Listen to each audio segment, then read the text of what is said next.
Good morning. Done been out to work a little bit and gotta have something to eat now. Got a little extra virgin olive oil spread down in the bottom of that dish. Couple eggs. Got me some herbs and spices on there for help me feel good. Got a little bit of thyme and tiny ginger and cinnamon. A little bit of black pepper and turmeric and a dash of garlic, chase away the mosquitoes.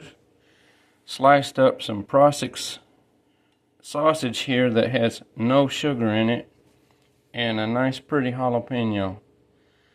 Gonna scramble that all together, throw it in the microwave for 2.5 minutes, and then stick it between some corn tortillas, and I'm gonna chow down with my cup of hot tea and homemade elderberry juice for this sinus headache I got.